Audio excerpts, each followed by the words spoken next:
어느 날 엄마와 잘 알고 지내던 김씨 아줌마가 우리 집에 놀러 왔어요.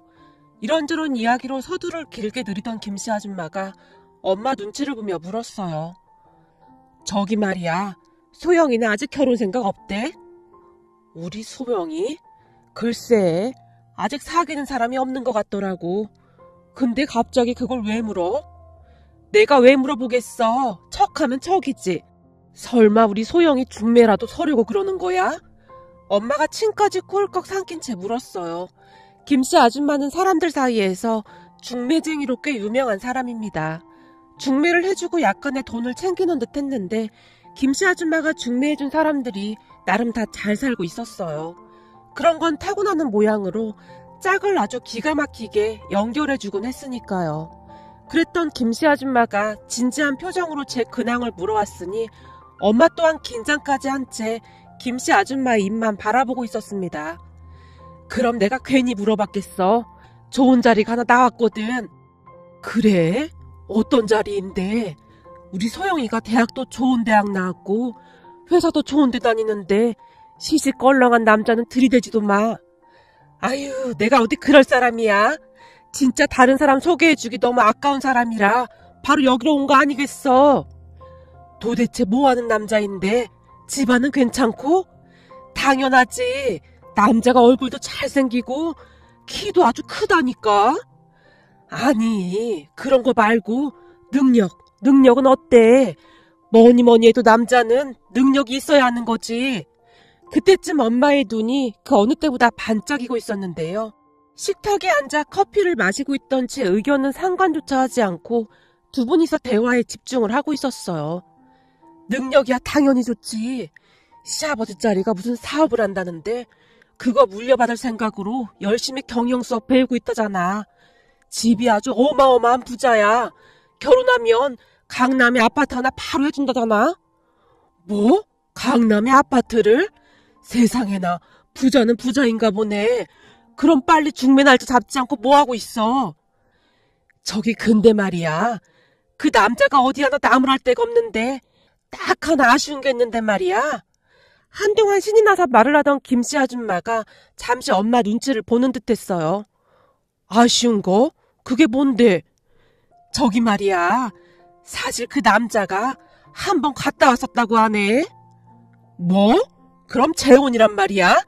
근데 이 사람이 감히 우리 딸을 뭘로 보고 그런 자리를 들이밀긴. 잔뜩 기대하고 있던 엄마의 얼굴에는 노여움마저 드리워져 있었습니다. 그 순간 김씨 아줌마 특유의 꼬심이 시작되었는데요. 소영엄마, 그렇게 화만 낼 게 아니라 내 말 좀 잘 들어보라니까. 이게 말이야, 재혼은 재혼인데 우리가 흔히 알고 있는 그런 재혼이 아니다 그 말이야. 재혼은 재혼인데 그런 재혼이 아니라니. 그건 또 무슨 말이야. 저기 그게 말이야, 한 번 이혼을 하긴 했는데 이게 남자가 문제가 있어서 이혼을 한 게 아니라 여자 쪽에 문제가 있어서 이혼을 한 거다 그 말이야. 거기다 결혼하고 나서 한 4달도 못 살고 헤어진 모양이더라고. 그래서 혼인신고도 안 되어 있대. 아니, 여자한테 무슨 문제가 있었길래 4달도 못 살고 헤어졌대? 김씨 아줌마의 말에 구미가 당기는 듯 엄마의 눈빛이 다시 반짝이고 있었어요. 내가 그 남자 엄마한테 자세히 들어보니 여자가 얼굴만 번지름하고 사치만 부릴 줄 알았지 아주 문제가 많았다나 봐. 근데 그런 거야 다 이해하려고 했었다는데 말이야. 문제는 그게 아니라 여자가 정신적으로도 문제가 심각했었다나 봐. 막 헛소리도 하고 아무튼 결국 여자 때문에 헤어졌다고 하더라고. 세상에나, 그럼 여자 쪽에서 속여서 결혼시킨 거네. 그렇지 않고서야 결혼하자마자 그럴 수가 있겠어? 내 말이 그 말이야. 처음부터 이상했는데 가족들이 다 속이고 결혼시킨 거지. 남자 쪽 엄마가 눈물까지 흘리면서 신세 한탄을 하지 뭐야. 멀쩡한 자기 아들 인생 망쳐놨다고. 하긴 엄마 입장에서야 그럴만 하겠네. 근데 그 부잣집에서 그런 것도 확인 안 해보고 결혼시켰다는 게 아무래도 좀 걸리네. 그렇잖아. 그런 부잣집들은 다 뒷조사 같은 거 하고 결혼시키지 않나? 그것도 내가 다 확인해봤지. 그때 당시 중매쟁이가 그 여자 명문대 졸업장까지 들이밀면서 얘기를 했으니 그냥 믿었던 모양이야. 그렇잖아. 명무대까지 나온 여자가 정신이 오락가락할 줄 누가 알았겠어. 그렇긴 하네. 근데 그런 정신머리로 명문대는 어떻게 나온 건지 모르겠네. 우리 소영이도 명문대를 나왔는데 종일 공부만 했잖아. 아주 징글징글 맞게 공부만 해서 들어갔는데 그런 여자가 명문대를 어찌 들어간 거야? 혹시 그 졸업장 그것도 다 가짜로 만들어낸 거 아니야? 그거야 낸들 알겠어. 확실한 건 그 남자도 참 억울하다 그 말이야. 내가 딱 보니 시어머니 될 사람도 아주 괜찮더라고. 그렇게 좋을 수가 없어. 아무리 봐도 아까운 자리길래 내가 이렇게 찾아온 거야. 근데 아무리 그래도 우리 소영이를 그런 곳에 보내기가 좀 그렇네. 그렇잖아.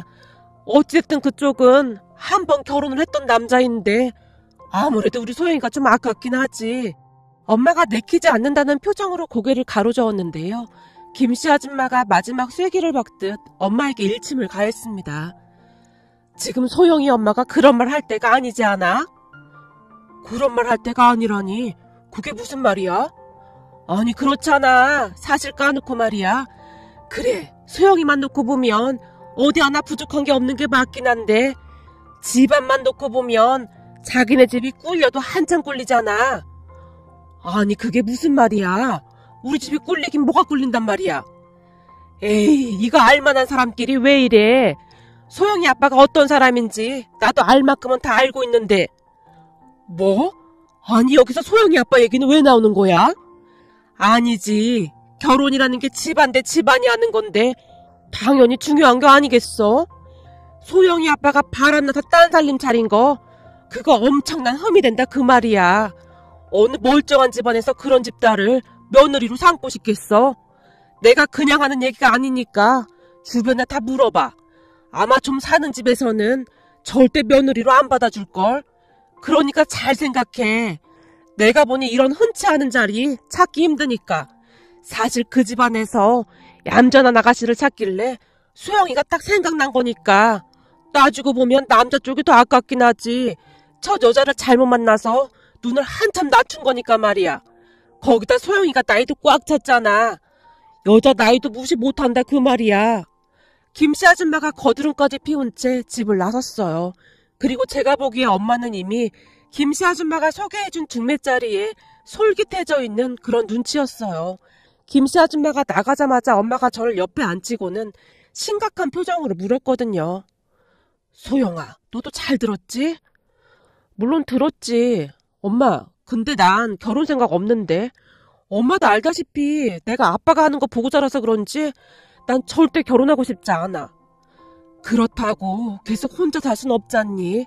가족이라고는 너랑 나밖에 없는데 혹시라도 엄마가 잘못되기라도 하면 혼자인 널 두고 엄마가 눈이라도 감을 수 있겠니? 엄마처럼 건강한 사람도 드문데 무슨 그런 얘기를 하는 거야? 아니, 말이 그렇다는 거지. 그러니까 엄마 말은 네가 결혼해서 애들 낳고 잘 살았으면 좋겠다 그 말이야. 세상에는 네 아빠 같은 남자만 있는 게 아니야. 아주 괜찮고 좋은 사람도 많아. 너무 겁부터 먹지 말란 말이야. 글쎄, 난 그냥 이대로 엄마랑 같이 살아도 될 것 같은데. 그럼 한번 만나나 보자. 만나보고 마음에 안 든다고 하면 어쩔 수 없는 거고. 엄마도 알다시피 나 모르는 사람하고 얘기하는 거 진짜 싫어하잖아. 가서 차나 한 잔 마시고 온다고 생각해. 한 번만 만나보자. 그래야 엄마가 두 다리 뻗고 잘 수 있을 것 같아서 그래. 엄마 소원이라고 하는데 안 들어줄 거야? 바로 결혼하라는 얘기가 아니잖아. 알았어. 그럼 한번 만나나 볼게. 제가 어렵게 대답을 했습니다. 사실 제 성격이 워낙 내성적인 데다 말수도 많지 않은 편이었기에 처음 보는 사람과 마주 앉아 대화하는 것 자체가 여간 고역이 아닐 수가 없었거든요. 하지만 엄마의 간절한 마음이 제게도 고스란히 전해져 왔기에 단박에 거절할 수가 없었어요. 그렇게 며칠 뒤 김씨 아줌마가 소개해준 남자를 만나기 위해 한 카페로 들어갔습니다. 남자가 먼저 와서 기다리고 있었고 김씨 아줌마 말처럼 남자는 꽤 괜찮아 보였어요. 우선 세합하는 사람이라 그런지 말도 꽤 잘하는 편이었는데 그렇다고 해서 교양이 없어 보이거나 그렇지도 않았고 예의 바르고 착한 사람 같아 보였어요. 시종일관 대화에 서툰 저를 의식하며 부담스럽지 않게 대화를 이어갔거든요. 그런 남자를 보며 제가 속으로 이런 남자가 왜 이혼을 했을까? 진짜 여자 쪽에 문제가 있었던 거구나 하는 생각마저 들었으니까요. 암튼 남자가 대화를 잘 리드해서 그런지 시간 가는 줄 모르고 이런저런 이야기를 했습니다. 그러다가 얼핏 시계를 봤는데 그 남자와 제가 무려 3시간이 넘는 시간을 대화하고 있었더라고요. 그곳에 나가기 전까지만 해도 30분 정도만 있다 나올 생각이었기에 시계를 보던 제가 깜짝 놀라고 말았는데요. 저기 소영씨, 혹시 시간 괜찮으시다면 식사 같이 하실래요? 식사요? 그럼 그럴까요? 속에서는 거절해야지라고 생각하고 있었는데 저도 모르게 그 말이 튀어나오고 말았어요.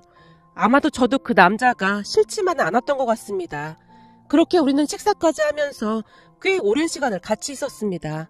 거기다 남자도 제가 마음에 들었던 모양으로 애프터 신청까지 해왔어요. 소영씨, 다음에 또 만날 수 있을까요? 소영씨와 조금 더 만나보고 싶네요. 네. 그럼 미리 시간 말씀해 주시면 시간 비워둘게요. 네, 감사합니다.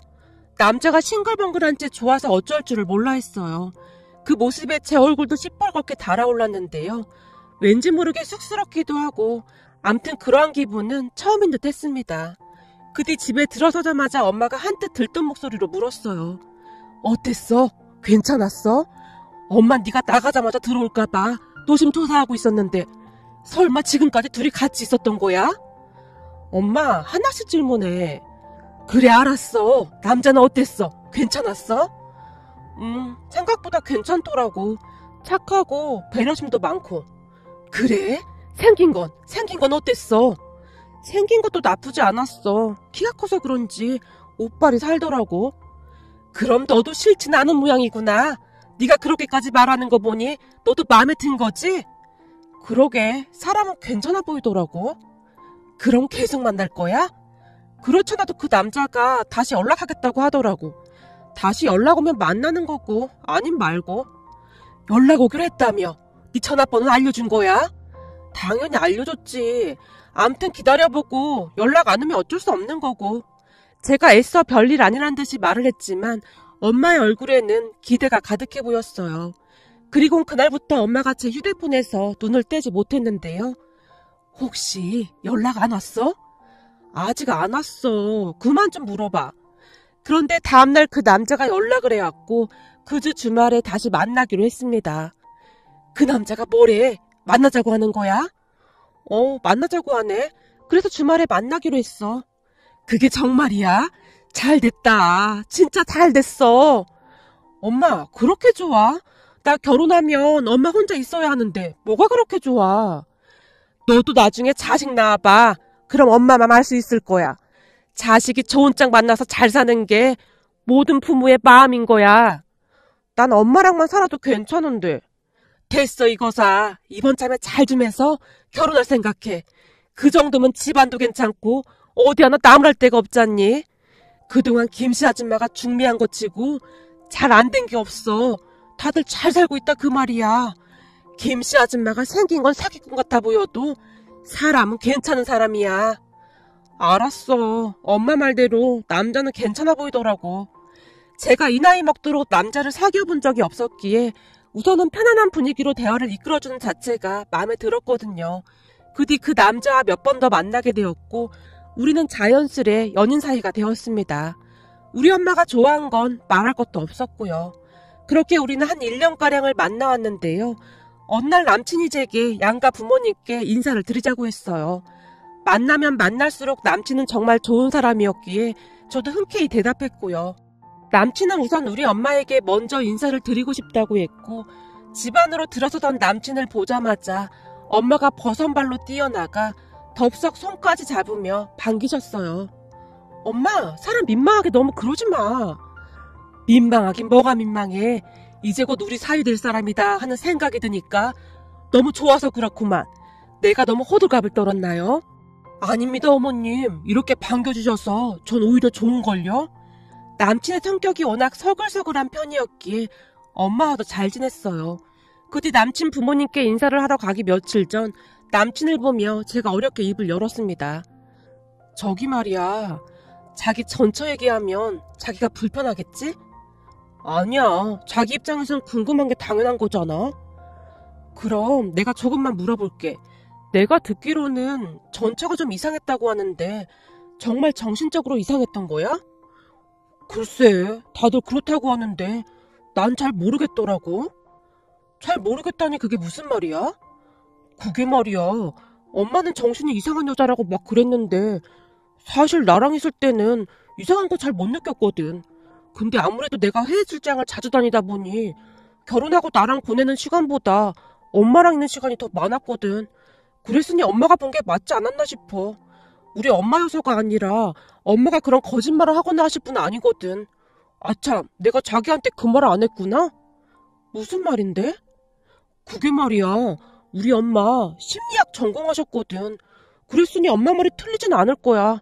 우리 엄마가 기가 막히게 사람 심리를 잘 알거든. 아, 어머님께서 심리학을 전공하셨구나?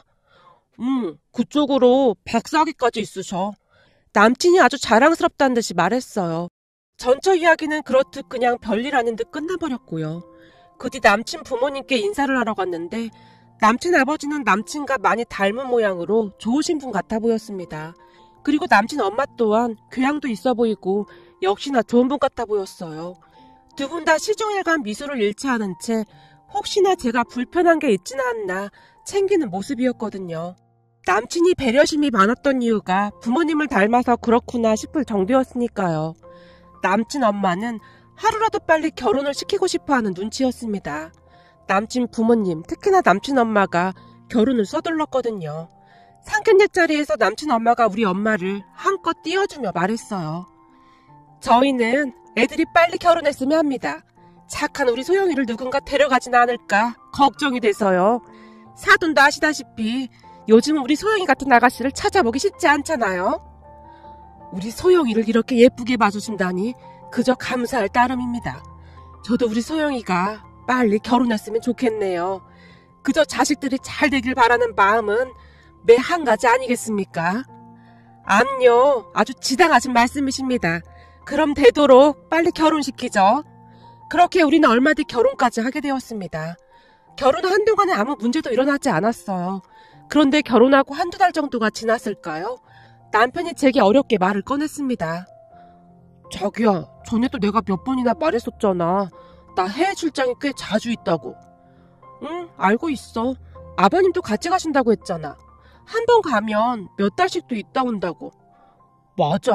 나도 딱히 가고 싶진 않은데 어쩔 수 없이 가야 하거든. 그래서 말인데 우리 없는 동안 우리 엄마 좀 종종 챙겨줄 수 있을까? 우리 엄마가 외로움을 좀 많이 타시거든. 거기다 엄마가 할머니까지 모시고 계셔서 좀 힘드실 거야.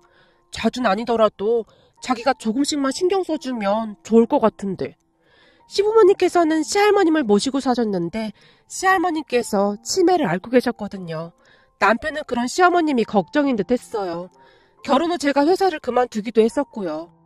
무슨 말인지 알겠어. 걱정하지 말고 다녀와. 어차피 나도 종일 집에만 있는데 종종 어머님께 다녀오지 뭐. 진짜 고마워. 대신 내가 돌아올 때 선물 잔뜩 사올게. 그리고 우리 신혼인데 출장 가게 돼서 진짜 미안해. 걱정 마. 난 괜찮다니까. 그렇게 남편은 얼마 뒤 시아버님과 함께 해외 출장을 떠났습니다.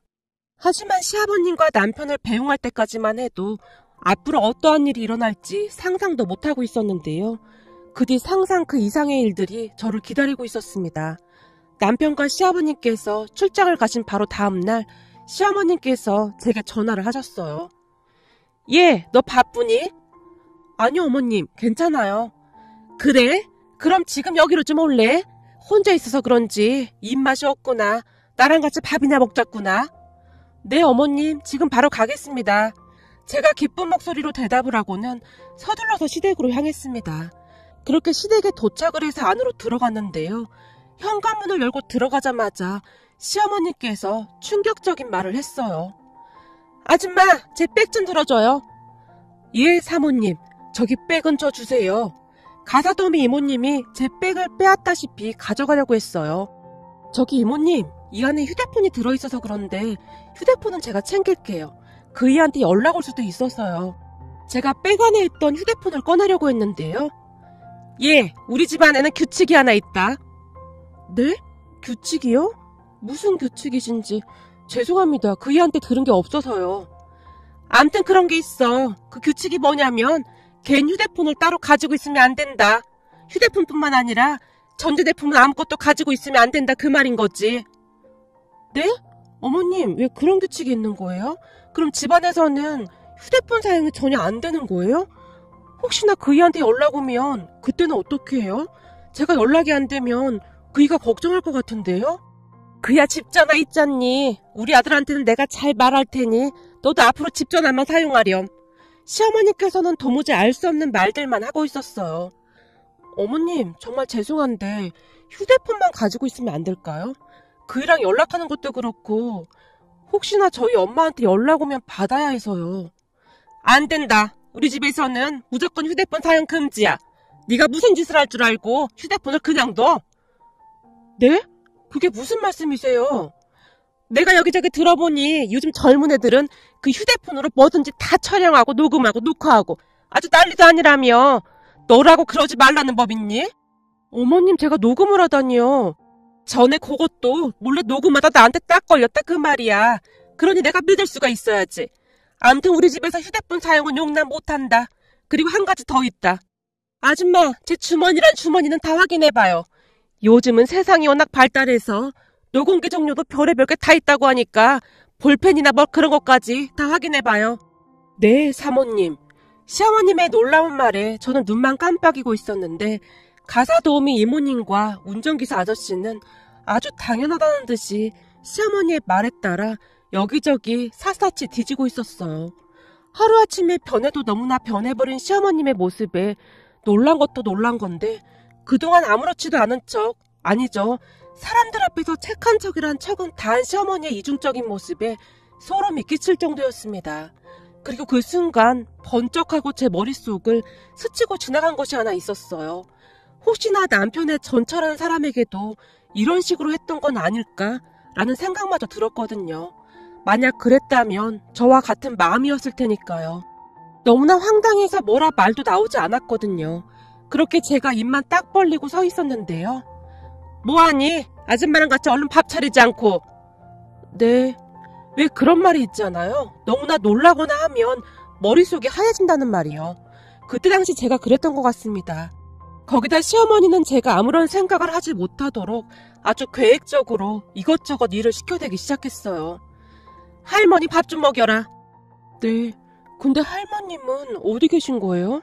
집에 들어올 때부터 안 보이시는 것 같은데요? 할머니? 할머니는 할머니 집에 있지. 할머니 집이요?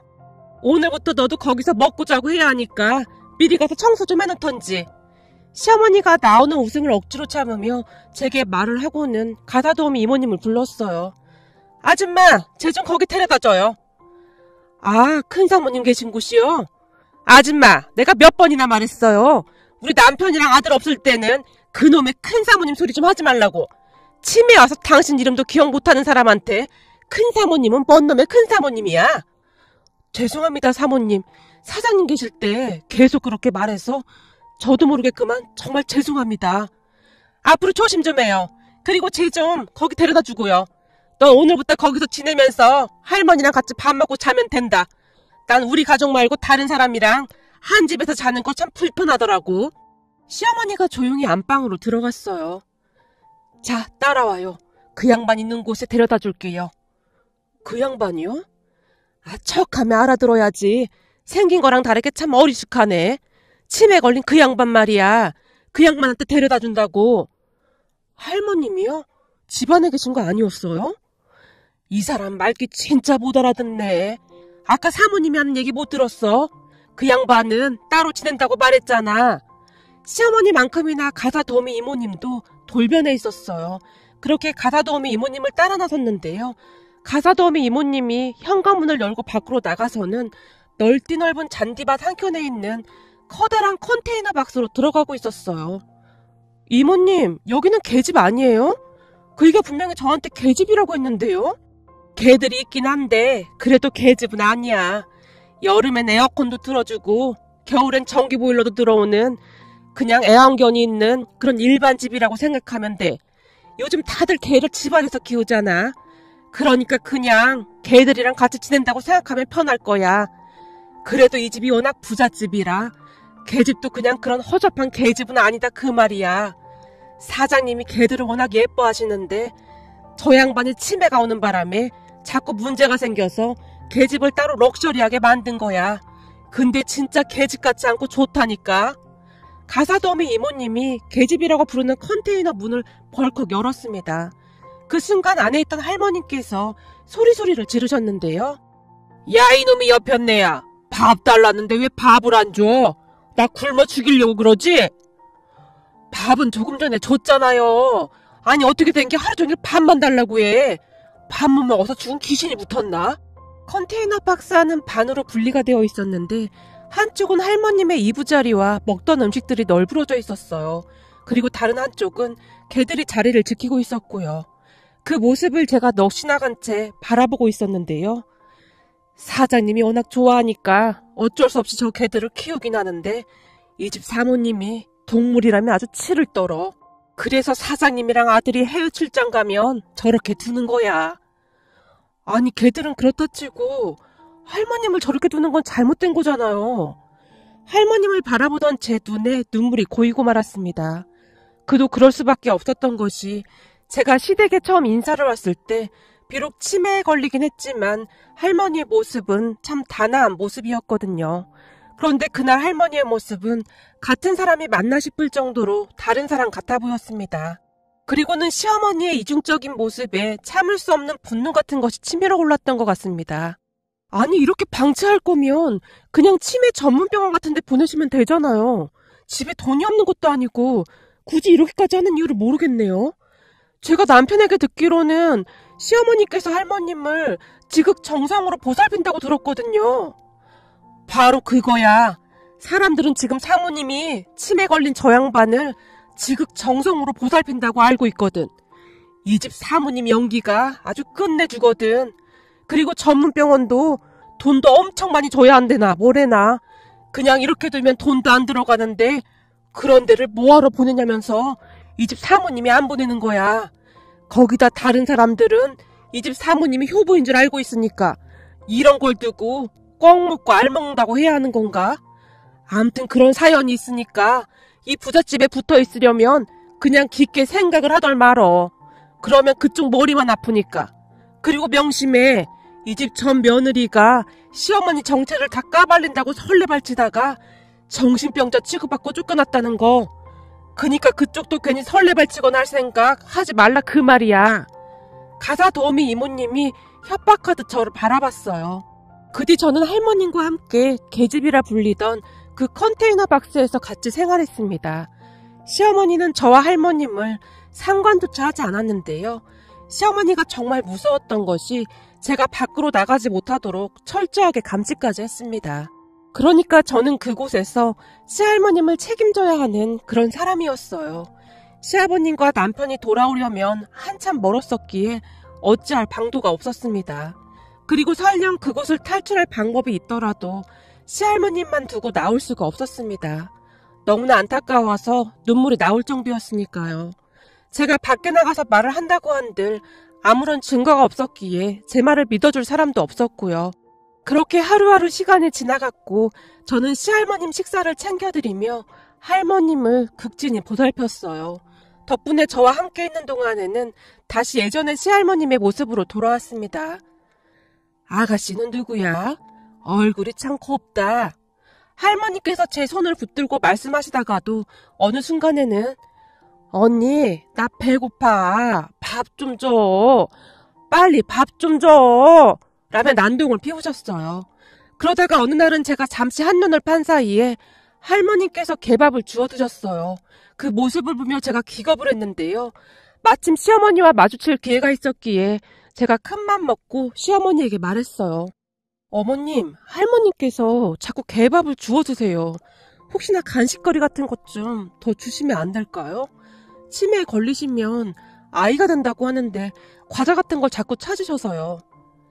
예, 너 우리 집이 부자인 건 알고 있는 거지? 네. 그런 말이다. 그 개밥이 얼마짜리인 줄 알고나 있니? 네? 그게 무슨 말씀이세요? 그러니까 내 말은 그 개밥이 진짜 비싼 거다 그 말이야. 한마디로 말해서 그냥 사람이 먹어도 아무 상관도 없다는 말이지. 왜 옛날에 원효대사에 해골바가지 물 얘기도 있잖니? 동굴에서 마실 땐 아주 맛나게 마셨는데 나중에 보니 해골바가지 안에 있던 물이 썩어 있었다는 그 얘기 말이야. 그 말이 무슨 뜻인지 배울 만큼 배운 너도 잘 알고 있잖니? 모든 건 사람 마음먹기에 따라 다르다 그 말인 거야. 그니까 그 개밥을 그냥 맛있는 음식이다 생각하고 먹으면 뭐가 문제될 게 있느냐 그 말이다. 그리고 방금 전에도 말했듯이 우리 집 개밥은 최고급 수입품만 쓰거든. 그니까 넌 괜한 오지랖 부리지 말고 그냥 냅둬. 그냥 못 본 척하면 그만 아니냐? 심리학 박사 학위가 있다는 시어머니는 실로 대단한 사람이었습니다.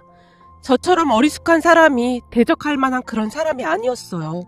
한마디로 사람의 마음을 그대로 꿰뚫어보고 있었다고 해야 할까요? 그런 식으로 가사도우미 이모님과 운전기사 아저씨를 마음대로 휘둘렀던 것이고요. 가사도우미 이모님과 운전기사님은 부부 사이였거든요. 아마도 그랬기에 본인 뜻대로 조종하기가 더 쉬웠던 게 아니었나 싶네요. 그리고 제 성격 또한 어쩌지 못할 성격인 걸 미리 파악했던 것 같습니다. 암튼 그렇게 저는 휴대폰까지 빼앗긴 채 감시를 당하며 하루하루를 보내고 있었어요.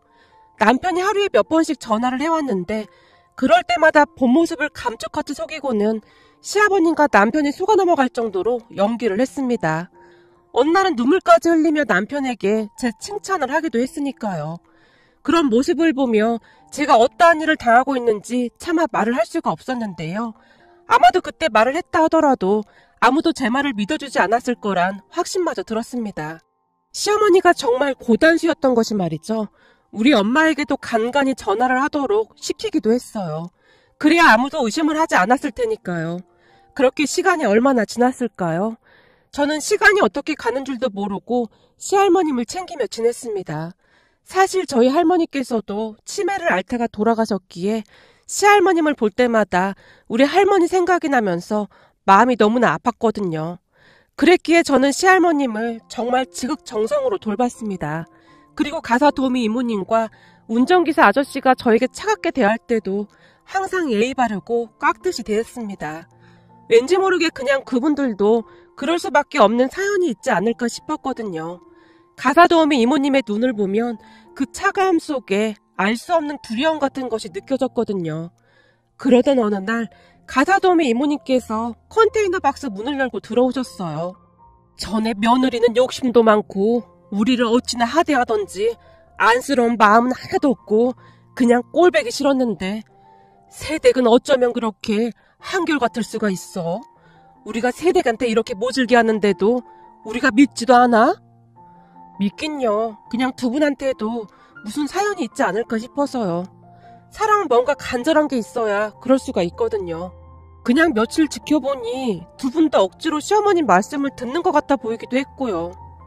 그런 게 보였어? 그냥 그래 보였어요. 두 분이 말은 그렇게 차갑게 하시지만 저를 바라보시던 두 분 눈동자가 항상 떨리고 있었거든요. 제 말을 듣던 가사도우미 이모님의 눈에서 눈물이 뚝뚝 떨어졌어요. 이모님, 왜 그러세요? 제가 무슨 실수라도 했나요? 아니야, 그런 게 아니라 새댁 볼 때마다 우리가 죄책감이 들어서 그래.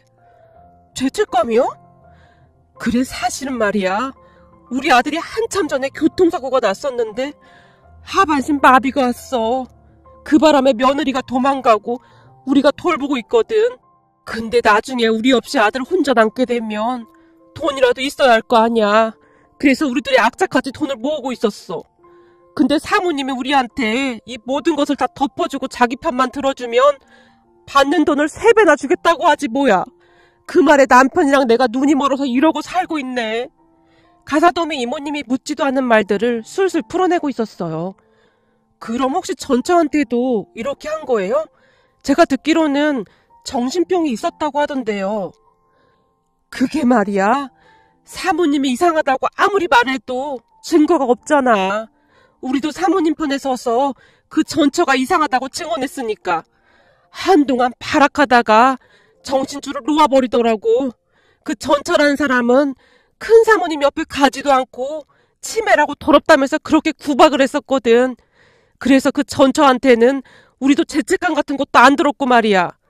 근데 새댁은 저 양반, 아니지 큰 사모님한테 한결같이 잘하더구만. 이런 상황에서 어쩌면 그럴 수가 있어? 아, 그게 말이죠. 우리 할머니도 치매로 돌아가셨거든요. 그리고 이런 상황에서 제가 왜 이렇게 멀쩡하냐고요? 그동안 제 아빠라는 사람이 바람 피워서 집을 나갔는데 우리 할머니랑 엄마한테 몹쓸 짓을 참 많이도 했거든요. 그래서 그런지 웬만한 건 별로 놀랍지도 않네요. 아니, 무슨 짓을 했길래? 그게 말이죠. 아빠가 바람나서 집 나간 뒤로 할머니께서 모든 재산을 저한테 주셨거든요. 아빠를 아예 자식 취급도 안 하셨으니까요. 그것 때문에 아빠가 찾아와서 얼마나 많은 행패를 부렸는지 말도 못해요. 아빠를 경찰에 수십 번은 넘게 신고를 한 것 같네요. 하지만 저도 이를 갈고 있었기에 절대 아빠한테 한 푼도 주고 싶지 않았거든요. 그러다가 할머니께 치매가 왔는데 아빠라는 사람이 딱 한마디를 하더라고요. 그렇게 살더니 꼴 좋다. 벌 받았네. 아이고, 그럼 망나니가 어딨어 그래? 그니깐요. 그 뒤 엄마와 제가 할머니 돌아가실 때까지 모셨어요. 엄마가 할머니 불쌍하다고 도저히 요양병원으로 못 모시겠다고 했거든요. 새댁 어머님이야말로 효부가 따로 없구만. 그러게요. 우리 엄마가 마음이 약하신 분이라 할머니한테 많이 의지를 하셨거든요. 근데 결국 할머니가 돌아가셨어요. 그래서 아들 하나 있는데 연락은 해야 하지 않나 싶어서 엄마가 아빠한테 연락을 했다는데 장례식장에 코빼기도 안 비추더라고요. 세상에 그런 사람도 있어요. 제가 그걸 다 겪었고요. 그래서 큰 사모님한테 그리도 잘 아는구만. 치매 환자를 아주 잘 돌보더라고. 아무래도 우리 할머니를 직접 모셨기 때문에 별로 어려울 것도 없었어요. 가사도우미 이모님과 한동안 이런저런 이야기를 나누며 밤을 지새웠습니다. 그렇게 얼마 뒤 남편이 돌아온다는 소식을 듣게 되었어요. 그 뒤부터 제 머릿속이 복잡해지기 시작했는데요. 시어머니의 정체에 대해 어떻게 말을 해야 할지 앞이 깜깜하더라고요. 조금 전에도 말씀드렸듯이 시어머니는 제가 상대할 만한 그런 사람이 아니었으니까요. 그렇잖아도 시아버님과 남편이 돌아온다고 하자마자 시어머니가 제게 네가 무슨 말을 해도 네 말 믿어줄 사람 없으니까 입 함부로 놀리지 마라. 그랬다간 너도 전에 걔처럼 정신병원이나 들락날락 할 줄 알아. 알아들었니? 네가 별짓을 다 해봐라. 나한테는 어림도 없다 그 말이야. 네가 그런 깜냥도 안 되는 사람이라는 걸 내가 진즉에 알아봤거든. 그래서 바로 결혼시킨 거고 말이다. 협박하듯이 말을 했거든요. 그런데 그 뒤 그동안의 일보다 더욱 충격적인 일이 일어났습니다. 그러니까 시아버님과 남편이 출장을 끝내고 집으로 들어왔는데요. 여보, 아들 잘 다녀왔어요. 타지에서 고생 많았어요. 나는 우리 며느리 덕분에 아주 즐겁게 잘 지냈어요. 우리 며느리가 어찌나 잘하는지 몰라요. 어머님도 살뜰히 잘 챙겼다니까요. 그날은 시할머님도 깨끗하고 아주 좋은 옷을 입고 계셨어요. 시어머님의 애교 섞인 말에 시아버님과 남편의 얼굴이 환하게 바뀌어 있었어요.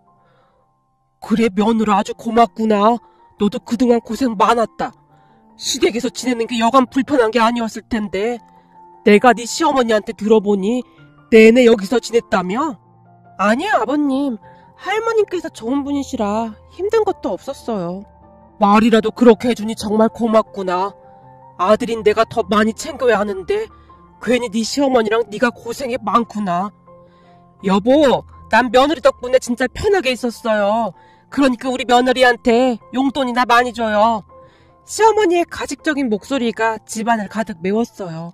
그런데 시어머니의 목소리가 채 가시기도 전에 가사도우미 이모님과 운전기사 아저씨가 시아버님 앞에 갑자기 무릎을 꿇었습니다. 사장님, 정말 죄송합니다. 죽을 죄를 졌습니다. 아니, 갑자기 그게 무슨 말씀이세요? 시아버님께서 놀란 채로 두 분을 바라보고 있었는데요. 그 순간 시어머니가 화들짝 놀라서 그 두 분을 일으켜 세우려고 했어요. 아니, 두 분 지금 뭐 하는 겁니까? 얼른 일어나세요. 그리고 오늘은 그만 돌아가세요. 사모님, 저희 정말 더 이상 못하겠습니다. 이건 사람이 할 짓이 아닙니다. 저 이러다 천벌 받겠어요. 운전기사 아저씨가 주머니에서 휴대폰을 꺼내더니 녹음된 것들과 영상을 시아버님께 보여주기 시작했습니다. 거기에는 컨테이너 박스에서 개밥을 먹고 계신 시할머님의 모습이 고스란히 찍혀 있었어요. 거기다 제가 시할머님을 지극정성으로 돌보는 모습까지요. 그리고 시어머니가 우리에게 했던 그 모든 말까지 고스란히 녹음이 되어 있었습니다. 그만해! 당장 그만하지 못해! 시어머니가 미친 사람 마냥 펄쩍펄쩍 뛰면서 시아버님 손에 있던 휴대폰을 바닥에 집어던졌고 기사님 휴대폰이 산산조각이 나 있었어요. 사모님이나 그만하시죠. 증거가 거기에만 있는 게 아닙니다. 그동안 혹시 몰라 저희도 다 준비하고 있었어요. 라며 가사도우미 이모님이 더욱 많은 증거를 보여줬습니다. 니들이 나한테 어떻게 이럴 수가 있어? 내가 니들한테 돈을 얼마나 많이 줬는데 나한테 이딴 식으로 해. 예, 돈 좋죠. 우리도 그동안 그 돈 때문에 양심에 찔리는 짓을 참 많이도 했습니다. 근데 말이죠. 저기 새대기 하는 거 보니 그렇게 살면 안 되겠더라고요. 그게 우리 아들을 위한 일이 아니라는 생각이 들었거든요. 정말 잘못했습니다. 우리가 돈에 눈이 멀어 정말 큰 잘못을 했습니다. 용서해달라는 말은 하지 않겠습니다. 그동안 받은 돈 다 돌려드리겠습니다. 죽을 죄를 졌습니다. 가사도우미 이모님과 기사님이 무릎까지 꿇고는 눈물만 흘리고 있었어요. 그럼 모든 사실을 듣고 시아버님께서 잠시 휘청하셨는데요. 그동안 무서운 가면을 쓰고 있었구만. 당신이란 사람 진짜 무서운 사람이었구만. 사람의 탈을 쓰고 어떻게 이럴 수가 있어. 나 당신 절대 가만 안 둘 거야. 지금 당장 짐 싸서 내 눈앞에서 사라져. 다시는 우리 앞에 그 더러운 낯짝 보일 생각도 하지 마. 여보, 오해야. 그거 다 조작된 거야. 몇십 년을 같이 산 나보다 저 사람들 말을 더 믿는다는 건 말도 안 되는 일이잖아. 어떻게 일개 일꾼들 말을 믿을 수가 있어. 그래? 그럼 우리 며느리한테 물어보면 되겠구만. 네가 직접 겪은 걸 말해보거라. 누가 거짓말을 하고 있는 건지. 시아버님께서 매서운 눈으로 저를 바라보고 있었어요. 그리고 저는 한치의 망설임도 없이 그동안 있었던 일에 대해 빠짐없이 말을 했습니다. 결국 시어머니는 집에서 쫓겨났고 시아버님의 변호사가 만반의 준비를 했기에 거의 맨몸으로 쫓겨났다고 봐도 과언이 아닐 정도였어요. 시아버님께서 그냥 맨몸으로 쫓겨날 건지 아니면 감옥에 갈 건지 선택을 하라며 무서우리만큼 단호하게 말씀하셨거든요. 그런 시아버님의 모습에 시어머니는 모든 것을 다 포기한 것 같아 보였는데요. 대충 짐만 싸서 도망치다시피 나갔거든요. 그 뒤 남편조차도 시어머니와 일체 연락을 하지 않고 있답니다. 시아버님과 남편은 그동안 두 얼굴을 하고 연기를 한 시어머니의 모습에 소름이 끼칠 정도로 무섭다고 했거든요. 그리고 저는 시댁으로 들어가서 시할머님과 잘 지내고 있습니다. 참 신기했던 것이 시어머니가 나가자 시할머님도 많이 좋아지셨는데요. 요즘은 가사도우미 이모님과 간병인 분이 도와주셔서 많이 힘든 것도 없이 잘 지내고 있습니다. 참, 그때 가사도우미 이모님과 기사님은 그냥 그대로 남아서 일을 하기로 했어요. 무엇보다도 많이 뉘우치고 계셨고 큰 용기를 내주신 것과 두 분의 아들이 딱한 처지에 놓여있다는 것을 알고 시아버님께서 도움을 주고 싶다고 하셨거든요. 한참 뒤에 여기저기서 들리는 소문으로는 시어머니가 반정신이 나간 사람 마냥 친척집을 돌아다니며 이상한 소리를 하고 다닌다는데요. 어느 날은 제게 전화를 해서는 그 양반한테 개밥 좀 줘라. 그 개밥 그거 비싼 거라니까 라는 이상한 소리까지 하더라고요. 그 이후로 그 번호를 차단해버렸습니다. 세상에 이런저런 사연이 많다지만 듣도 보도 못한 이런 사연을 제가 겪게 될 줄 정말 몰랐습니다. 무슨 욕심이 그리도 많아서 그런 못된 짓을 한 것인지 아무리 생각해봐도 이해가 되질 않습니다. 다행히 시할머니께서는 하루가 다르게 나날이 좋아지고 계시고 그때 큰 충격을 받았던 시아버님께서도 많이 좋아지셨습니다.